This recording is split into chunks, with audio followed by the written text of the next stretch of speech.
Place.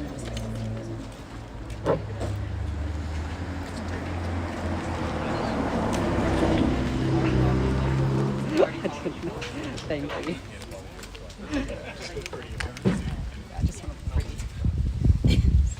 Well, a very good afternoon to you all, ladies and gentlemen. My name is Tom Grieve and I'll be taking us through the proceedings here today. Assisting in the crowd, the marketing colleague, John Pantelios and Olivia Petrou, and of course Andrew Prekop and Matt Hurlston. Together we're representing Ray White Estate Agents, auctioneers and property managers of 77 Carnegie Road in Carnegie. On behalf of the team at Ray White, but more importantly on behalf of our vendors here today, who are obviously waiting on inside in eager anticipation, we'd just like to say a very quick thank you to you all for your attendance, and 20 of the interested buyers here today, all the very best of luck with your bidding. Now, today's auction will be conducted in accordance with the rules and any additional conditions that were made available for inspection before the start of today's auction. The auction rules prohibit an auctioneer from accepting bids or offers for the property after the property has been knocked down to the successful bidder. The vendors have a reserve price, and as the auctioneer I can indicate bidders on request.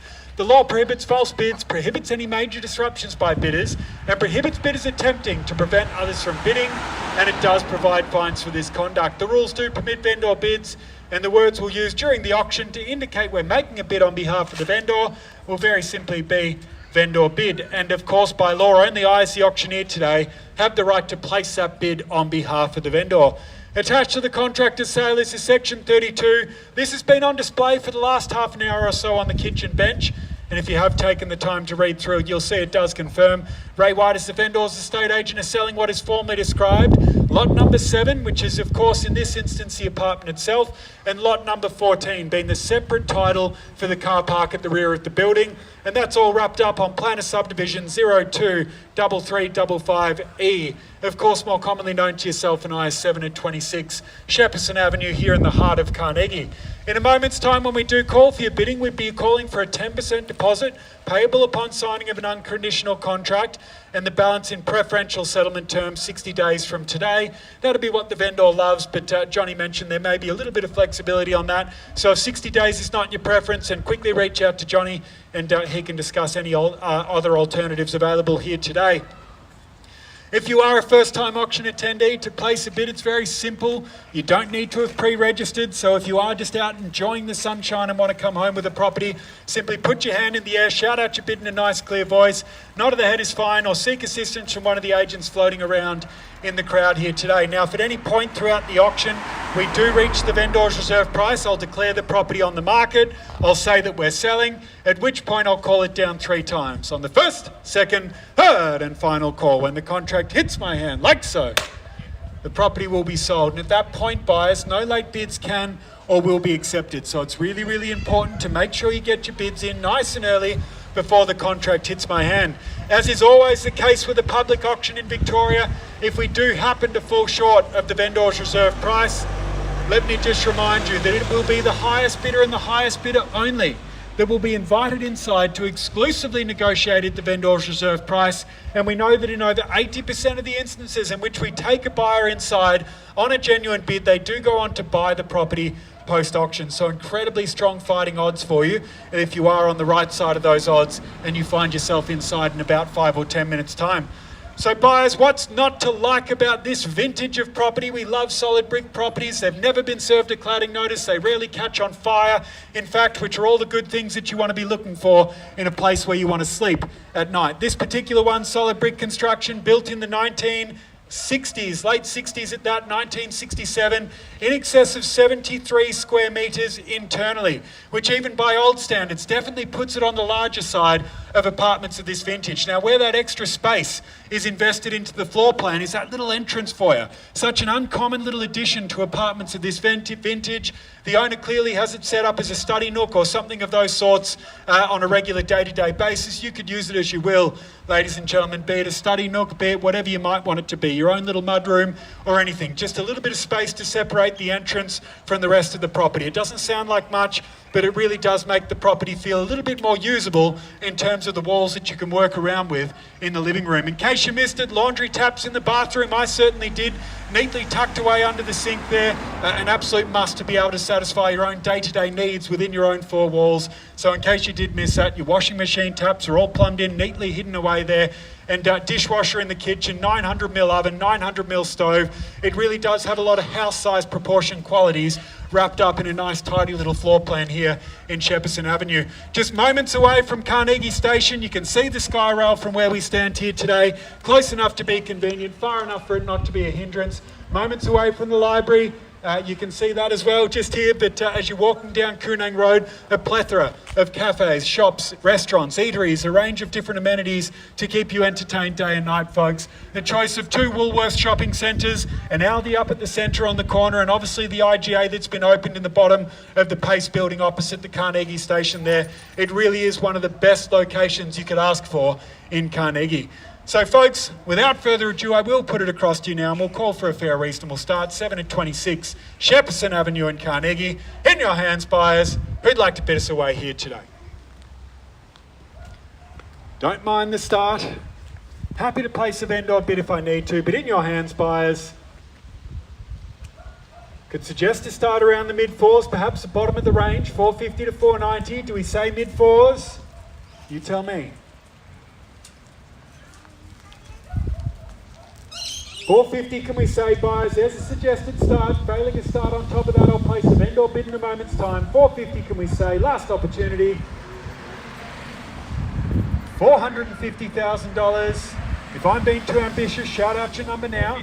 450. Welcome to the bidding at 450. Fairly bid and offered. We're away. At $450,000 a bid now. Go for a rise of 10 if you'd like now, buyers. At 450 on bid. Do we say 460 in the rise? At $460,000.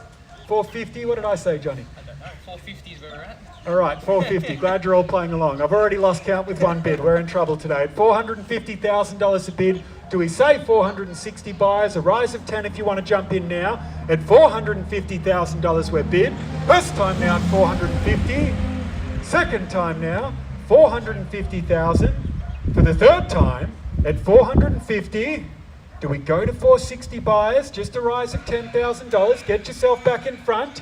At 450,000. Fairly bid and offered with our highest bidder here. No need for me to place a vendor bid in excess of this level, buyers. If there's no further bidder advance, the property passes into the highest bidder and they come inside for that exclusive right of refusal. As I mentioned a moment ago, already statistically speaking, in excess of an 80% chance they'll be putting the sold sticker up in a few moments' time. $450,000 a bid. Do we say 460? Last opportunity for you all buyers. At 450,000 we're bid. First time now, 450. Second time, 450. Third call now at $450,000 a bid. All done, all silent. At 450 on bid. All buyers, I'll give you all a quick moment to think about it. Please just bear with us. We'll have a quick chat with our vendor.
Well, ladies and gentlemen, thank you very much for your patience at $450,000. We're still dealing exclusively with the highest bidder at this stage. Not a great deal to report to the vendors just yet.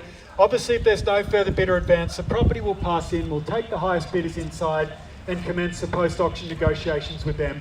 Property's still out for your taking, ladies and gentlemen, at $450,000. We'd love to see a rise of 10 on top. Can we say 460 at 450 the bid now?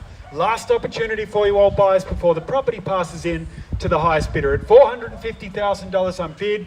Calling for a rise of 10 to 460. First call now at 450. Second call, 450. Third call now. All done. All silent at $450,000 a bid. Last chance for you all buyers. Out of respect to the highest bidder, if there's no further bidder advance, the property will pass in. The opportunity will be gone. In excess of 80% chance they'll buy it in a moment. If you are here to buy, please don't sit back and wait and see what happens, because I can almost certainly tell you what will happen. They'll buy the property and you'll miss out. At $450,000 the bid, I'll call it down 3 last times and then we're done. At $450,000 on bid, first, second, third, and final call. All done. All silent.